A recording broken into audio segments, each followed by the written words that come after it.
ka aina, iki mai ka elele o ka. Welcome to A Second Glance, where we take an in-depth look at issues in and around Hawaii and the rest of the world. In this very special program, I've invited Dr. Glenn Paige, who has recently written a book called The Nonkilling Global Political Science. And this book has generated quite a bit of interest around different corners of the world, especially in, not necessarily especially in, but including areas that one would not normally expect such interest to grow. And I want to read, well, before reading this, I want to say that there's going to be a very special event coming up, and the event actually may have already occurred by the time we get to show this particular program on television. But it will occur on the 1st of November to the 4th of November, and it will be up at the political Zen Dojo, up, not political, up Palolo Zen Dojo up in Palolo Valley, of course. No, Muriang Sa Temple. Muriang Sa. It's not the Zen. Oh, it's not a Zen temple. Okay, it is a Zen temple, but the one that Roshi Robert Aiken has is well known as the Palolo Zen Temple. But this is Muriang Sa, the Korean Buddhist. Okay. Formerly Daewon Sa. There you have it. You've heard it.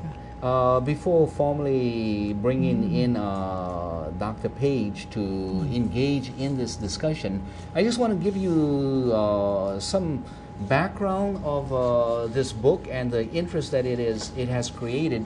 There's a Stephen M. Younger, former director of the Defense Threat Reduction Agency, the U.S. Department of Defense.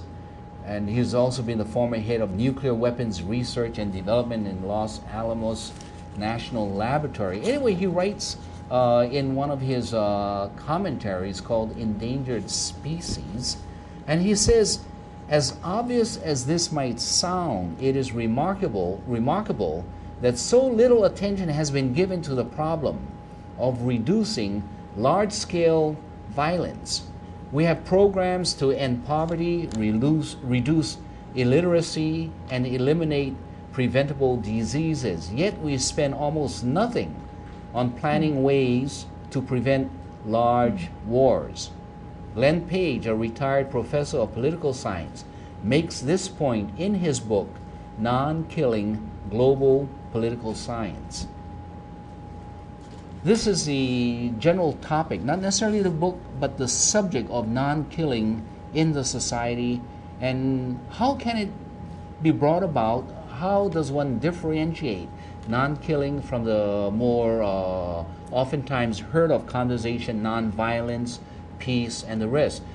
Dr. Paige, first of all, welcome to the program. Thank you. Call me Glenn, please. Glenn, okay. It's a joy to have you here. So tell me about what this idea of non-killing is, and how does it differentiate with also the idea of non-violence? Well, I think it starts, we start out with a question that we all might have. Is a non-killing society possible? And that's, once we begin to think about that, that leads us to, into a lot of areas. And if we just dismiss it, we won't give it much thought. Mm-hmm. Now, one characteristic of a non-killing society is that no human beings are killing each other. That there's no killing in the family, or crime, or terrorism, war, revolution, mm-hmm. all that human being killing other human beings, it's absent. Another aspect of a non-killing society would be that there wouldn't be so many weapons for killing people, the hardware for killing them. And we don't need weapons to kill. We can kill with our bare hands, and most soldiers, commandos are taught how to do that. But we've developed an incredible range of ways to kill people. And another part of it, there are no justifications for killing. in that society. That is, religions don't tell you that God or someone tells you it's all right to kill, that the patriotism says it's all right to kill for the nation or for some cause, or a gang says it's all right to kill for whatever, our turf battle or whatever the problem is, or a terrorist organization or any other nation.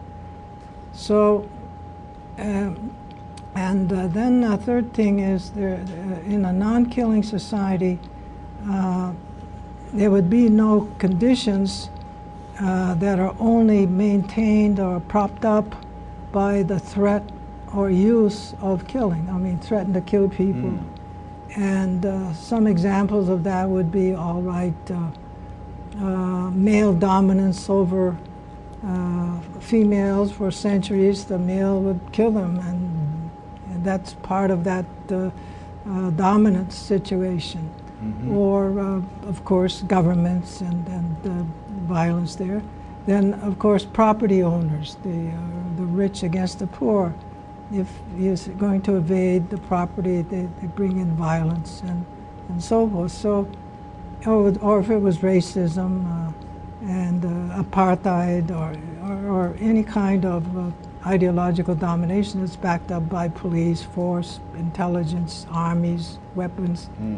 So a non-killing society, there may be a lot of differentiation in the society and many different ideas, values, groups, and everything, but those conditions aren't maintained by threat or use of force. So basically, is a non-killing society possible?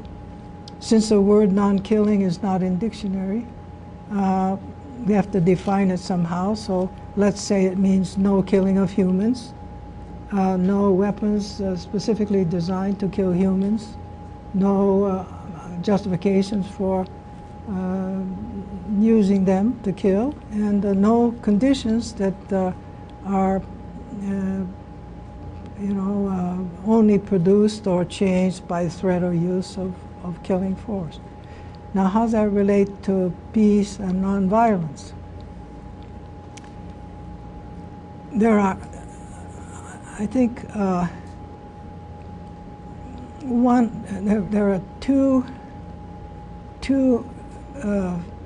philosophically, there are two very important aspects about the idea of a non-killing society. First is, it's measurable. You can count the bodies. For example, in Hawaii, we can count how many murders we have this year, and last year, and next year, and it's quite measurable. How many murders are there, homicides? Or around the world, we can count globally, and it's a measurable thing. Can we measure democracy? Very hard to measure. Can we measure peace? Can we measure justice? Can we measure equality? Not in the same way. We have measures for those things, but they are much contentious measures, and people use the threat to kill and force to enforce